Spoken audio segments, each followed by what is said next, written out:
I hear a lot of BS on the internet. Lies that are told over and over to artists and producers. And these lies, these myths, they're based on zero data, there's no research, and they're based on no experience. But these lies and myths, they have to be busted. Can I get an animation for busted? Let's go. Busted. Awesome. So let's start with the first one. We all know that your logo is extremely important, right? Maybe? Or is that a myth? Hear me out. Your logo will have zero effect on the success of your music. Your logo just does not impact those songs. In certain industries, sure, the logo will impact the product. The logo matters. Think about an apparel company like Adidas or Nike. In that industry, yes, the logo will impact whether the person will want to consume or purchase that product, right? If you're Adidas and you've got those 3 lines, that logo is 20, 25, 30% of the design of the shoe. And if I don't like that logo, I'm not going to buy the shoe. But in your world, in the music world, it's almost like funny if we thought about it that way. Now, for a second, try to imagine if your logo impacted the music on Spotify. Now, let me check out your song on Spotify. Oh, I can't. I can't listen to this. Look at that logo. I can't. That's not going to happen, right? Okay, so why is your logo even important? Is it? Yes, it's important for one reason alone, legibility. Your logo just needs to be readable.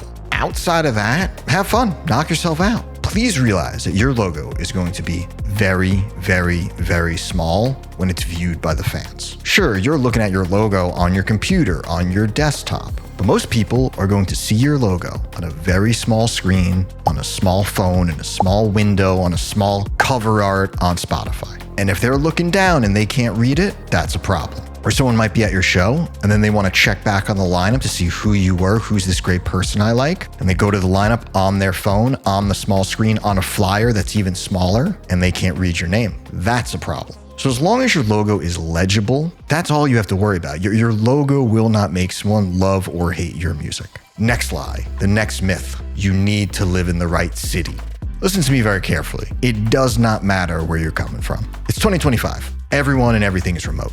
Do you care that Kygo is from a town in Sweden? Does it bother you? No, because he's not even from Sweden, he's from Norway. And you had no idea. And it doesn't matter, you see? But Justin, I have to network in person, I'm told. Let me ask you something. Where are those people? Where are those labels? Where are those talent buyers? Where are these people that you're going to network with? Well, they're actually remote too. You might be talking to a label that you think is based in LA, but the person you're actually communicating with is in Portugal. Last year, my students signed 537 records to labels, and they did it from their couch. And I'm sure 99% of them have no idea where those labels are even based in the world. But why? Why is it different than it used to be where people say, oh, you got to go to this city, you have to go to this town? Well, many, many years ago, you did actually have to be in that area because music was truly local.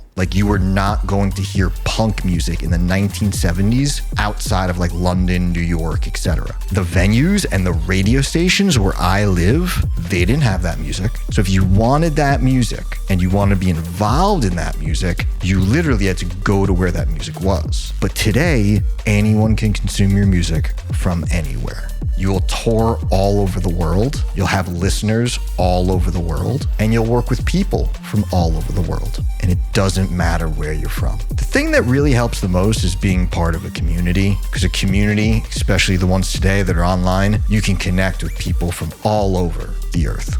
Our students, they don't need to get off their couch to deal with someone on the opposite side of the world. And yes, I'm talking about our school, so I'm about to plug our program. Let me get some fun music, some lights, some lasers going. I'm sorry, but I have to do it. If you're at a place we want to take your music and your brand to that next level and work within what I think is the best community, you can apply to our premium program. We work with you in a personalized way, and we have the results to back it up. We sell out 6 months in advance, and we're very particular about who we take, but we're always looking for great people. So if you're interested to apply, I'll leave a link below in the comments. The next myth, the next lie, your name. I have a lot of students who obsess over their name. They need the right name. They're going to change their name. They're trying to come up with the right alias. realize that the name that you're thinking of right now, you might hate in 5 years or 10 years, and you're gonna realize it just doesn't matter. I was a talent buyer. I threw concerts and booked artists for 10 years. When I considered booking an artist, I would check out their music, I would check out their brand on social media, and 99% of the time, I'd completely ignore what their name was. And by the end, I would look at my team and I'd be like, who is that kid with the great music and the great brand? And then when they told me, I wasn't like, oh my God, that's his name. By that point, I already loved him. In hindsight, we think names are great, but we only think they're great because they're attached to success. Like, oh, Smashing Pumpkins, that's a great name. Oh, the Beatles, that's a great name. The Chainsmokers, that's a great name. These names are kind of awful. Like, we don't even know what they mean most of the time. Zach was on tour in Africa, and he brought me with him, and it was a lot of fun, and we were on the safari. And I'll never forget, the guide from the safari showed us this beetle. There was like a beetle on the road, and he's like, you see that beetle? That beetle, if it bites you, could kill you, so be very careful. And I was like really scared of this beetle. But like, the same time, we're thinking about the band, the Beatles. It's like, oh, that's such a great name. And it's like, no, and do we even realize like why they're called the Beatles? Well, they just called themselves that because they actually liked another band called the Crickets. So they're the Beatles. You know, a lot of times you even find out the story of your favorite artist's name. You're like, wow, that's so inspirational. But be honest with yourself. You'd still like that artist if that story didn't exist or if their name was a little bit different. I know this because you had already liked them before you knew those things. When we first start getting into an artist, we get into them based on their music.